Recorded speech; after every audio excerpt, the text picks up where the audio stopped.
ചേട്ടാ, പ്രണയാഭ്യർത്ഥന നടത്തുക, അത് നിരസിച്ചു കഴിഞ്ഞാൽ അവരെ ഏത് വിധേനയും കൊലപ്പെടുത്തുക. ഇത്തരം പ്രവൃത്തികൾ നമ്മുടെ കേരളത്തിൽ ഉൾപ്പെടെ നമ്മൾ പല കാലങ്ങളിലായി കണ്ടിട്ടുണ്ട്. ഇതിൻ്റെ അവസാനത്തെ ഇരയെന്ന് പറയാം തമിഴ്നാട് രാമേശ്വരം സ്വദേശി ഒരു +2 വിദ്യാർത്ഥി ശാലിനി. ഈ പെൺകുട്ടിയെ സ്കൂളിലേക്ക് പോകുമ്പോഴാണ് ഇവിടെ പുറകെ നടന്നൊരു പയ്യൻ തടഞ്ഞു നിർത്തി അതിദാരുണമായി ആ പെൺകുട്ടിയുടെ കഴുത്തിൽ കത്തിയിറക്കി കൊലപ്പെടുത്തിയത്. എന്താണ് ഇതേപ്പറ്റി പറയാനുള്ളത്? ഇത് അവസാനത്തേന്ന് പറയാൻ പറ്റില്ല, ഇതിങ്ങനെ നടന്നുകൊണ്ടേയിരിക്കും. ഇതിപ്പം നമ്മൾ കുറച്ചു കാലം മുമ്പ് 2021 ഇതിൻ്റെ ഒരു കണക്കെടുത്തപ്പോൾ 14 പേര് അന്ന് 5 വർഷത്തിനിടെ 14 ഈ പ്രണയക്കൊലകൾ ഉണ്ടായിരുന്നു. കേരളത്തിൽ മാത്രം 14 ഉണ്ടായിരുന്നു. ഇതിപ്പോൾ ഇന്ന് രാവിലെ രാമനാഥപുരത്തെ രാമേശ്വരത്താണ് ഇത് സംഭവിച്ചിരിക്കുന്നത്. അവിടെ ചേരങ്കോട്ട സ്വദേശിനിയായിട്ടുള്ള ഒരു 17 വയസ്സുകാരി ശാലിനി എന്നാണ് ആ കുട്ടിയുടെ പേര്. അത് +2 വിദ്യാർത്ഥിനിയാണ്. അപ്പോൾ ആ കുട്ടി ഇന്ന് രാവിലെ 9 മണിക്ക് സ്കൂളിലേക്ക് പോകാൻ വേണ്ടി ബസ് കയറുന്നതിന് വേണ്ടി വരുന്ന സമയത്ത് അവിടെ ഒരു പാലത്തിന് അരികിൽ മറഞ്ഞു നിന്ന ഈ മുനിരാജ് എന്ന് പറയുന്ന യുവാവ്, അയാൾ ഈ കുട്ടിയോട് സംസാരിക്കണമെന്ന് ആവശ്യപ്പെട്ടു. പക്ഷെ കുട്ടി സംസാരിക്കാൻ താല്പര്യമില്ല എന്ന് പറഞ്ഞിരുന്നു. കാര്യം ഇവരുടെ ഇടയിൽ കുറച്ച് നാളായി ഒരു പ്രശ്നം നടന്നുകൊണ്ടേയിരിക്കുകയാണ്.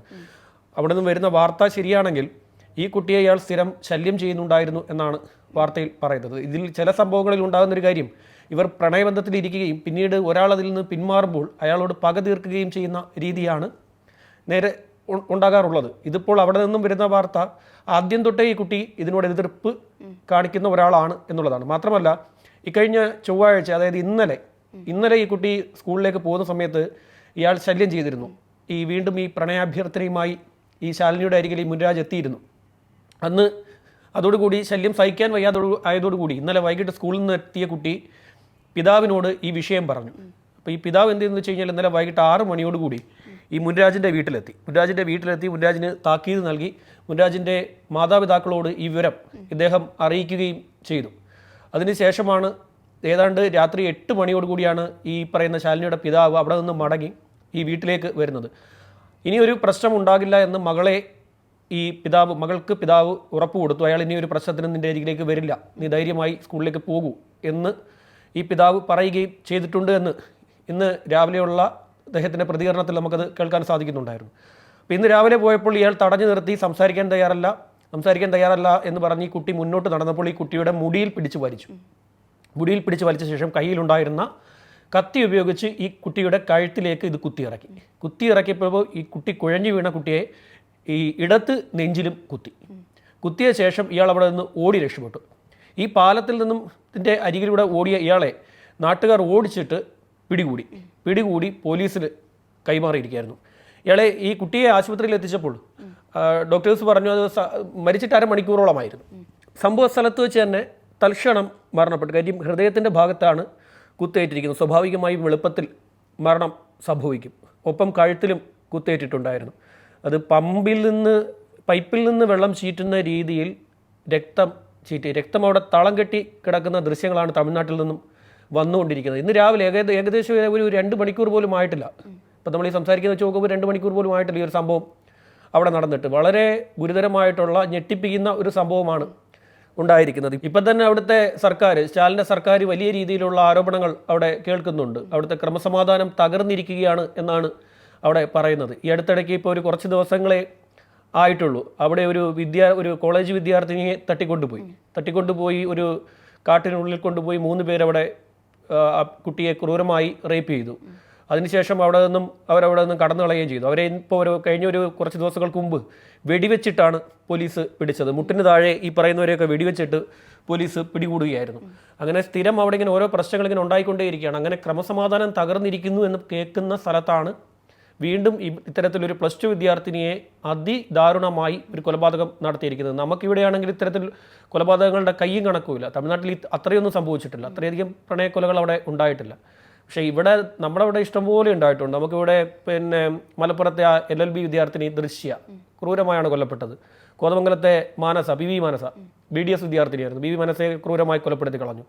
പിന്നെ മാവേലിക്കരയിലെ പോലീസുകാരി സൗമ്യ, അവരെ ഒരു പോലീസ് ഉദ്യോഗസ്ഥൻ തന്നെയാണ് കൊലപ്പെടുത്തിയത്. പെട്രോൾ ഒഴിച്ച് കത്തിച്ച് കളയുമായിരുന്നു. നടന്നു വന്ന് അവരെ പെട്രോൾ ഒഴിച്ചിട്ട് ഇയാൾ കത്തിച്ച് കളയുമായിരുന്നു. പൊള്ളലേറ്റ അയാളും പിന്നീട് ചികിത്സയിലിരിക്കെ മരണപ്പെട്ടു. പിന്നെ തൃശ്ശൂരിലെ എഞ്ചിനീയറിംഗ് വിദ്യാർത്ഥിനി നീതുവിൻ്റെ കേസ്, അതിനും പ്രണയക്കൊലയായിരുന്നു. പിന്നെ കൊച്ചിയിലെ ഈവ ഇവയുടെ അതിരപ്പള്ളിക്കും അപ്പുറം കൊണ്ടുപോയാണ് കൊലപ്പെടുത്തിയത്.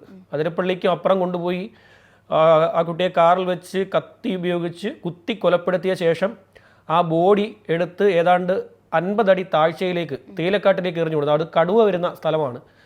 ഏതെങ്കിലും കാരണവശാൽ കടുവ അവിടെ വരികയാണെങ്കിൽ ഈ മൃതശരീരം കടുവ തിന്നോളും എന്ന വിശ്വാസത്തിലായിരുന്നു ആ കാമുകൻ ആ പ്രവൃത്തി അന്ന് ചെയ്തത്. രാവിലെ സ്കൂളിലേക്ക് പോകാൻ ഇറങ്ങിയ ഇയാൾ കാറിൽ കയറ്റി, അതും അറ്റകുറ്റപ്പണിക്ക് വന്ന കാറ് ഇയാൾ തട്ടിയെടുത്തിട്ട് അത് പിന്നെ ഡ്രൈവിംഗ് ചെക്ക് ചെയ്യാൻ വേണ്ടി കൊണ്ടുപോകാമെന്ന് പറഞ്ഞു. ഇയാൾ അവിടുത്തെ വർക്ക്ഷോപ്പിലെ ജീവനക്കാരനായിരുന്നു. ചെക്ക് ചെയ്യാനാണെന്ന് പറഞ്ഞിട്ട് കൊണ്ടുപോയ വാഹനത്തിലാണ് ഇവയെ വിളിച്ച് കയറ്റി കൊണ്ടുപോയത്. ഇവിടുന്ന് അതിരപ്പള്ളി എത്തി. അതിരപ്പള്ളിയും കടന്ന് ഈ വാഹനം പോയപ്പോൾ അതിരപ്പള്ളി ചെക്ക് പോസ്റ്റിലുണ്ടായിരുന്ന പോലീസുകാർ ഒരു യൂണിഫോം ഇട്ട കുട്ടി ഈ വാഹനത്തിലുണ്ട് എന്ന് അവർക്ക് ശ്രദ്ധയിൽപ്പെട്ടിട്ടുണ്ടായിരുന്നു. പക്ഷേ അവർ അന്നേരം തടഞ്ഞു നിർത്തിയെങ്കിൽ ആ കുട്ടിയുടെ ജീവൻ രക്ഷിക്കാൻ സാധിക്കുമായിരുന്നു. പക്ഷേ അത് അവിടെ നിന്നും കടന്നുപോയി. അത് ഏതാണ്ട് ഒരു 10-30 കിലോമീറ്റർ ഉള്ളിൽ പോയ ശേഷമാണ് അന്ന് അവിടെ ഇവയുടെ കൊലപാതകം നടത്തിയത്. പിന്നെ കോട്ടയത്തെ ഫിസിയോതെറാപ്പി ഉള്ള മറ്റേ ലക്ഷ്മി ഫിസിയോതെറാപ്പി പിന്നെ പഠിക്കുന്ന കുട്ടിയായിരുന്നു. പിന്നെ ട്രിവാൻഡ്രത്തെ 19-കാരി അഷിക, പിന്നെ കൊച്ചിയിലെ +2 വിദ്യാർത്ഥിനി ദേവിക, പിന്നെ ആ തിരൂരിൽ ഇതര സംസ്ഥാന തൊഴിലാളി കത്തിച്ച് കളഞ്ഞ 15 വയസ്സുകാരി, അത് പെട്രോൾ ഒഴിച്ച് കത്തിച്ച് കളയായിരുന്ന കുട്ടിയെ. അങ്ങനെ ധാരാളം കൊലപാതകങ്ങൾ, പ്രണയക്കൊലകൾ നമുക്ക് ഇവിടെ ഉണ്ടായിട്ടുണ്ട്. 2021 വരെയുള്ള കണക്കാണ് ഞാൻ പറഞ്ഞത്. അതിന് ശേഷവും സംഭവങ്ങൾ ഇവിടെ ധാരാളം ഉണ്ടായിട്ടുണ്ട്. 2021 വരെ അന്ന് ഞാനിത് എടുത്തു വെച്ച കണക്കായിരുന്നു. അപ്പോൾ അത്രയധികം പ്രണയക്കൊലകൾ ഉണ്ടായിട്ടുണ്ട്. ഇപ്പോൾ ഏതായാലും ഇതിൻ്റെ ഒരു പ്രധാനപ്പെട്ട ഒരു കാരണം ഈ നോ പറയാനുള്ള അവകാശം ഉണ്ടല്ലോ, അത് പ്രണയത്തിൽ നോ പറയാനുള്ള അവകാശം പുരുഷനുമുണ്ട് സ്ത്രീക്കുമുണ്ട്. ഒത്തുപോകാൻ പറ്റത്തില്ല എന്നുണ്ടെങ്കിൽ നോ പറയുക എന്നല്ലാതെ മറ്റൊരു വഴി അക്കാര്യത്തിൽ ഇല്ല. അവിടെ പിന്നെ കിടന്ന് കടിച്ചു തൂങ്ങുകയാണെങ്കിൽ ഇത് രണ്ടുപേരുടെയും ജീവിതം പോകുന്ന ഏർപ്പാടാണ്.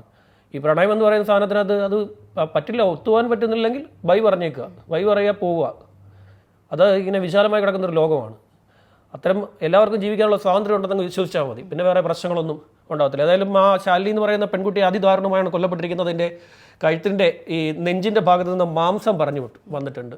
മാംസം പറഞ്ഞ് കത്തിക്കൊപ്പം ഈ കത്തി അകത്തെ കുത്തി ഇറങ്ങി കത്തിക്ക് എനിക്ക് തോന്നുന്നു ഈ ഇതുണ്ടാവും മുകളിലെ ഈ ഇത് ചെയ്ത് വെച്ചിരിക്കുമല്ലോ, ഡിസൈൻ ചെയ്ത് വെക്കുമല്ലോ, അതിൽ കയറി കുരുങ്ങിയാൽ മാംസം പറഞ്ഞ് പുറത്തേക്ക് വരും. അങ്ങനെ മാംസം നെഞ്ചിൻ്റെ അകത്ത് നിന്ന് മാംസം പറഞ്ഞ് പുറത്തേക്ക് വന്നിട്ടുണ്ട്. അത്രയും ക്രൂരമായിട്ടാണ് ഒരു +2 വിദ്യാർത്ഥിനെ ഇന്ന് അവിടെ കൊലപ്പെടുത്തിയിരിക്കുന്നത്. പ്രതിക്കെതിരെ കൊലപാതക കുറ്റം ചുമത്തി അയാളെ ഇപ്പോൾ സ്റ്റേഷനിൽ ചോദ്യം ചെയ്തുകൊണ്ടിരിക്കുകയാണ്. എത്ര കാലമായി കുട്ടിയെ ശല്യം ചെയ്തിരുന്നു എന്നൊക്കെ ഉള്ള കാര്യങ്ങളാണ് ചോദിച്ചുകൊണ്ടിരിക്കുന്നത്. മാത്രമല്ല ഇയാൾക്ക് ഈ ആയുധം എവിടെ നിന്ന് കിട്ടി, ആരെങ്കിലും ഇയാൾക്ക് ഇതിന് നിർദ്ദേശം കൊടുത്തിട്ടുണ്ടായിരുന്നു എന്നുള്ള കാര്യങ്ങളൊക്കെ ഇനി അറിയാനുണ്ട്. ശരി.